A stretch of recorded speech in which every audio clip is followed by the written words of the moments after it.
So getting back to elder abuse, what is elder abuse? Well, in this case, you just chuck in the word older in front of person and you're referring to some of the abuses.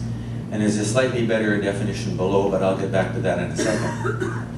If someone draws to your attention that there's a widow or widower living alone at home, not eating particularly well, concern, is that a cause for concern? Are they in fact so vulnerable that that starts to constitute elder abuse? And at this stage, the answer marginally is no. There is a profile that various police forces have prepared, and this is the profile of them. I won't go through each of them, it takes too long. But if I overlay on those vulnerable victims the characteristics of most seniors, okay, you see there's almost 100% correlation. And although not every senior has a pot of gold, if the person is trying to snatch their purse or defraud them of their welfare check or whatever, thinks there's enough money to target them, there's 100% correlation between the characteristics of the vulnerable in our society and the characteristics of seniors. And as for wealth, there's some $1 trillion in the hands of the older adults in our country that in the process is going to be to transfer to other generations. Now, more relevant, what if the scenario was someone comes to you and says, I think, my brother's picking on my mother and she's frail and he's borrowing money from her and that's because he's got a gambling problem and he's, I don't think it's fair and I think that my mother is being abused by my sibling, but I don't know what to do about it. Is that elder abuse? Oh, by the way, 71% of elder abuse is by a family member. So I looked at that definition, and you'll notice below it is a slightly smaller writing. I'm going to reverse it and make the smaller writing larger here. The Senate Report on Aging introduced that particular thought in red. Elder abuse is a singular repeated act or lack of appropriate action where there is a relationship in which there's an expectation of trust. And it's that component where the trust of the senior, the trust of the older person for the other person is being abused that makes the things unique about elder abuse. Looking at my notes here so I can, yes, this is where I want it to be. There are some people who stupidly say that there are no laws against elder abuse. Well, the reason they're totally wrong is, there's probably no law against, slandering a member from the Regina Rotary Club. But yes, there is. You don't have to single out, why the person's being slandered. There's slander is slander. Okay, that's elder abuse, and you can see some of the some of the criminal code aspects, and I say some. Because when you lecture the cadets, the criminal code's about that thick, and they have bags and bags of it. But there's no question there's a whole bunch of physical abuse situations that are precluded or not precluded that are against the law, criminal acts. Psychological abuse includes all of those kind of things, ranging from verbal abuse. Infantilization, by the way, is treating somebody like a baby or a child when in fact they're an adult. Material abuse, you're aware of the frauds and scams, and one of the passing statistics that was interesting when I first got involved in this, Phone Busters, Sergeant Barry Elliott from the OPP set up that group that monitors abuse over the phones or scams successful. And when he first started monitoring it, about 50% of the victims were seniors. And it moved very quickly from 60 to 85 to 90 to 95. And within 5 years, 95% of the people who were being victimized, not targeted, but victimized, were seniors. And what that meant was the rest of society got the message and smartened up and learned to protect themselves as that became more common, like phishing and other things that are now done over the internet. But the older generation was taking a bit too long to be aware of how many predators there were out there. Legal abuse, abuse of power of attorney, and other considerations like that. And then finally, this scenario, when you're confronted with that kind of a situation, and we're portraying this person as having been, or anybody in her situation, in a supposedly a caregiving facility, or is that abuse? And the answer is absolutely. Unfortunately, some 25% of people over 65 have been harmed by a caregiver or someone else. And in that case, you get to that last category, the category of neglect. And once again, in our province, people who are in an institution are protected or are covered by the fact that there's all manner of quality care coordinators and patient advocates and others that are monitoring any of those who are formally charged with the responsibility of providing the necessities of daily living to seniors.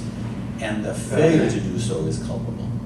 So it's not a question of getting that woman in the previous slide, I'm not sure I know how to go backwards, yes, ask her to testify the person who's doing that, testify against the person who's abusing her, because, you know, and we're all adults here, so she's expecting that person to feed her this evening, to maybe change her diaper, to put her to bed, to clean her up. I mean, she can't threaten her ability to survive the rest of the day by testifying against the abuser. But that's not necessary because it's prima facie evidence that she has not been protected from the harm that she should have been. So, what's that got to do with us, we Rotarians? My real message to you is your involvement with elder abuse should be prevention, prevention, and prevention, and in rare instances, referral. And I can emphasize, if I've got time afterwards in question period, why I say in rare instances the referral. But notice what's not on here is intervention. I don't think any of us have the qualifications to intervene, but we have the qualifications to assist with the prevention. Prevention involves a number of things, and those are them. Education, independence, and peer support. By education, I mean spreading, did we get to education right, internally amongst ourselves, to have periodic briefings, updates on what are the current scams and threats to our well-being, what are the things in society that we should be aware of, you know, slippery sidewalks and level, all of those things that can challenge us. But more importantly, to brief the caregivers, the service providers, the other professionals on other domains, because it's amazing that the social workers don't necessarily know what the Justice Department, what the Public Guardian is doing, and you need some kind of opportunities to come together and understand the many components that lead up to successful interventions and why no one specialist has the multidisciplinary skills needed. So that's the kind of awareness that's the educational. More important, however, are promoting the independence of seniors. Seniors who are isolated, stereotypically sitting in front of their TV set with their rocker, brainlessly watching what's ever on the tube, are withdrawn from society. They're no longer engaged. They're no longer challenging all of their faculties. And so they haven't heard the kind of things that happens if you're at the locker room in the Y and somebody says, have you heard that? No, they've got a scanning device in. No, what's that? And just by virtue of going about living actively and productively, you learn about the various things in society, once again, that tend to threaten each other. So promoting healthy, active living, talking to each other about what is the correct diet you should be following, what exercise is reasonable now that you've got MS or osteoporosis or arthritis or whatever. It doesn't mean you stop exercising, living a healthy life. It means you modify the way you're doing it, but you continue to practice it. And those people who are practicing are engaged are in fact significantly less likely of elder abuse. And finally, peer support. Now, why did I say this was a benefit to Rotarians? There are some people who criticize our club and yours to a lesser extent because you had all the old members. I would like to suggest to you, we should be actively seeking to bring in those people who are now in that young old category, people who are retired and now have an opportunity to continue to contribute to society, who have years of wisdom and experience and are able to provide that kind of leadership, even if what they were doing was partnering with somebody who's at the coalface in their business and can only spare so much time. But the partnership of those two people would make both their lives more fulfilling and enriching, and make them both more productive and give meaning to all of their lives. And that's the kind of thing we're referring to here. There are opportunities that I'm demonstrating. Go to the Seniors Education Center, continue your education, which should also be another one of the lifelong learning things, and become a speaker yourself that goes out and speaks not only to seniors groups, but once again, to junior groups, to societies, to talk to Girl Guides, to tell them this is what the human condition involves, and this is why you should put into your life those practices that you can sustain for your whole life, which, by the way, is going to go on for another 80 years. And if they set on that path, they have the values and they demonstrate the values that folks like Rotary, service above self, promotes, and high business ethics, and all of those things. So the things that you mentioned, Val, when you're talking about Ryla, those are exactly the kind of steps that we want to put young people on and want to encourage them through Interact and Rotaract and ultimately come into Rotary clubs and make that contribution. So